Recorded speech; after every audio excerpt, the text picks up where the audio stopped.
ಸಾಮಾನ್ಯ ಭಾರತೀಯರ ಬಿಹೇವಿಯರ್ನ ಬಗ್ಗೆ ಒಂದು ಆರ್ಟಿಕಲ್ ನಾನು ಓದಿದೆ.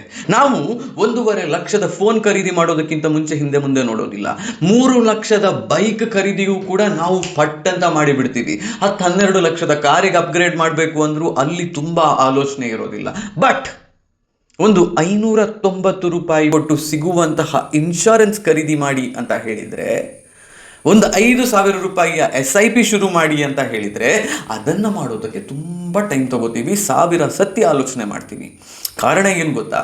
ಇಂಡಿಯನ್ಸ್ಗೆ ಯಾರನ್ನಾದರೂ ಇಂಪ್ರೆಸ್ ಮಾಡಿಸುವಂತಹ, ಯಾರಿಗಾದರೂ ತಾವು ಶ್ರೀಮಂತರು ಅಂತ ತೋರಿಸಿಕೊಳ್ಳುವಂತಹ ಖರ್ಚುಗಳನ್ನು ಮಾಡೋದಕ್ಕೆ ಹೆಚ್ಚು ಸಪೋರ್ಟು, ಬೆಂಬಲ, ಅಡ್ವೈಸ್ ಬೇಕಾಗಿಲ್ಲ.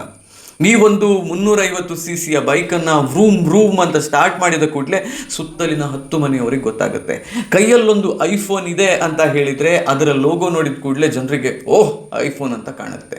ಬಟ್ ಅದೇ ಜನರಿಗೆ ನಿಮ್ಮ ಫೋನ್ನ ಒಳಗಡೆ ಇರಬಹುದಾದಂತಹ 25 ಲಕ್ಷದ್ದೋ, 50 ಲಕ್ಷದ್ದೋ, 1 ಕೋಟಿಯದ್ದೋ ಮ್ಯೂಚುವಲ್ ಫಂಡ್ ಪೋರ್ಟ್ಫೋಲಿಯೋ ಕಾಣೋದಿಲ್ಲ.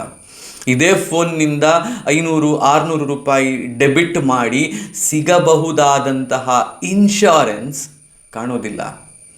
ಈ ಕಾರಣಕ್ಕೆ ಈ ರೀತಿಯ ಎಕ್ಸ್ಪೆನ್ಸಸ್ ಮಾಡಬೇಕಾದ್ರೆ ನಮಗೆ ಬ್ಲಿಂಗ್ ಫೀಲ್ ಸಿಗೋದಿಲ್ಲ. ಆ ಕಾರಣದಿಂದಾಗಿ SIP ಮುಂದಕ್ಕೆ ಹೋಗುತ್ತೆ.